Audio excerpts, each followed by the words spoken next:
Hey everyone, Rascal here. And Mama, welcome to our podcast. Today we're covering the first crossover movie in the MCU, The Avengers. Earth's Mightiest Heroes must come together and learn to fight as one if they're going to stop the mischievous Loki and his army from conquering the world. Yes, and before we start, be sure to like, subscribe, and click notification bell to get updates on future podcasts and all the pause videos. Yes. This was actually one of the first MCU movies we had seen at the time it came out. Yes, and I don't know what took us so long to do a podcast because I absolutely love the movie. It's one of my top 3 along with Captain America, the First Avenger. It's one of my most favorite movie themes of all time, the Avengers theme. Yeah. And it was a great cast, perfect action, memorable scenes, wonderful lines that are still being used in other movies today. Right. Tons of memes were birthed from this movie. Yeah. And then one of the best things is when you watch the special features and we didn't tell you that this is Samuel Jackson's movie, Nick Fury's movie. Yes. Story. Yes, we actually didn't know until we ended up watching the bonus features that was the case. Right. Which makes sense because everyone had their own movie. Iron Man had 2, and then you get to hear, I guess what made sense, that it would be his story. Right, so the leader tells the story first, and then you get to hear all of the team members. That's right. And this was before we knew where they were going with this MCU. We had seen Iron Man and Hulk and the other movies, but I don't think we had really seen like them in the order. If they came out, we saw it, and then when Avengers came out, we were like, oh, you gotta watch these other movies. Right. Well, we still watched it anyway, and the great part is that even if you don't watch all the previous movies or even any of them, you can still enjoy the Avengers on its own. Yes, and you're shawarma. Yes. Yes, this is just evidence of how spectacularly Marvel made movies. I mean, no one could touch them then. I mean, they were just the epitome, the pinnacle of what a fantastic superhero movie is comprised of. Right. This was the so what is that they always say, the dummies guide on how to make a superhero movie. Yes. That's the Avengers. Yes. And everything about it is still really great. You see how they developed all of Phase 1, and you can see, now looking back on how many movies Disney and Marvel pumps out and these interconnected stories, this was a very simple formula that they started out with, and now when we go to Phase 2 and 3 and all the way to Endgame, it gets more complex. They start getting bigger. More superheroes are introduced, more villains are introduced. You gotta watch the TV shows, you gotta watch the streaming shows, you gotta play the game, you gotta really do a lot. And one part of it, you want to fit as much content as possible to bring to life, but it can be a little distracting when you gotta watch so much to get the whole story. When for Phase 1 at least, you could watch every movie either in that order, some of them, or just one of them, and they still on their own as own movies. There was no, okay, if you don't watch this movie, you're not going to get this story. Right. So it started out pretty simple, and that's the only downside. They got a little more complex as it went on, where you have to watch something else to get why this character has a movie, or this character's in here, or this villain's here. That's true. When in here, no matter what, you can still get a story or an even bigger story from Iron Man to the Avengers. Yes. And it also was spectacular how each team member got 3 movies, except for Black Widow. Right. And Hawkeye. Right. He's in a TV show, so I guess that compensates. Right. And it's funny bringing it up because this was actually what started the little running gag for Hawkeye in the Avengers fandom, is that throughout Phase 1 of the movies, he doesn't do too much. He had his first appearance in Thor, aimed an arrow, didn't shoot it. That was the end of his. His show up. Then he gets the Avengers, and then he's there, gets taken over by Loki, works for Loki till near the end of the movie, and then does something. But other than that, he's absent for most of the time. Then we found out he had a ton of scenes, but they were all deleted. So it's like, boy, you telling me he's not important when he shot that one arrow at that one guy in that one scene, and now he's pretty much known for being the Avenger who doesn't get enough credit, and that's how he got a bit of his own fandom. Like, he can't do much, but they still love him anyway. Even to the point where they said, well, there's a reason why Thanos won, because you didn't have Hawkeye there. That's why he won. He wasn't in Infinity War. Oh my God. So we know that this particular MCU, unfortunately,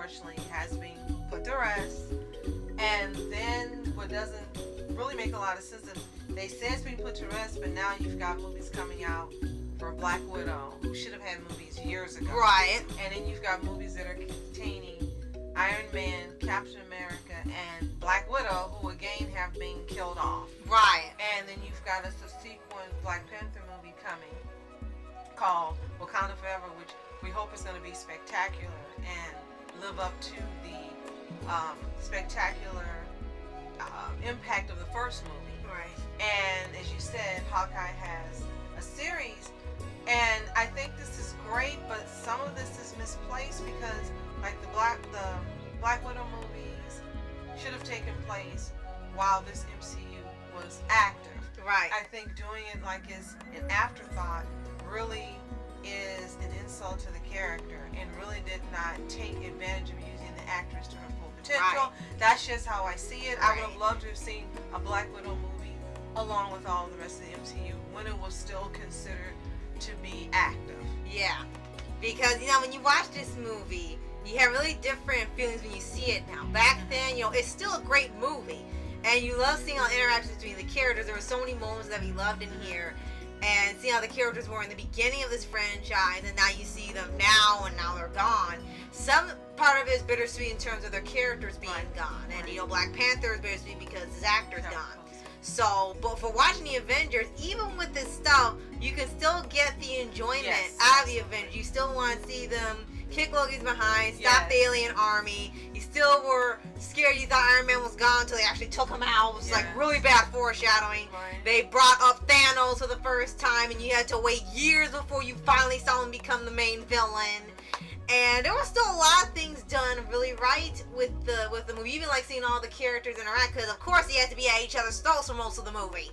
But the thing within this movie, as you and I discussed, is this is from a decade when there was care taken in whom was casted, and there was a rapport, and it seemed like genuine love amongst, I should say, the people who were making the movie. Right. They seemed like a real team, off camera and on camera. They seemed to really love each other and like each other's company. Right. And no matter whether they were having scenes that were showing brotherhood and teamwork, or as you said, they were at each other's throats, you still got that watching this movie. Right. And Avengers is the pinnacle of this. It was just perfect casting, perfect everything. And unfortunately, for a lot of movies that are made now, whether they're Marvel, or other studios, you don't get that when you see the actors working together. There's a disjointedness. It doesn't work. There's not a click. And you're going, there's something missing. Well, it's this, the camaraderie, the friendship on and off camera, and the rapport between the characters that make the team really a team on and off camera. Right, because when you see the movies now, no discredit to the people who direct them and create them and sign in them, but it seems like right now Marvel and or Disney is so focused on trying to put out as many superheroes in a movie or having the movies as much as possible. They're missing having a team movie. I mean, you got that still with Infinity War and subsequently Endgame. Right. But outside of that, there's so much effort to try to put out as many superhero solo movies out at the same time. There's no time for anyone to really build any connection with each other off and on camera, because they're trying to get the movie out, get the superhero on screen. They want this superhero. Let's get him on screen. Let's get her on screen. Give them a show. Give that one a show. Trying to get everybody big screen dedication, that there's no time for anyone to feel like this is one universe and one team like you were doing with the Avengers. Right. And another, I would say, universe this was done with quickly was the CW in the early days of the superhero shows, with Green Arrow, with Legends, with Flash.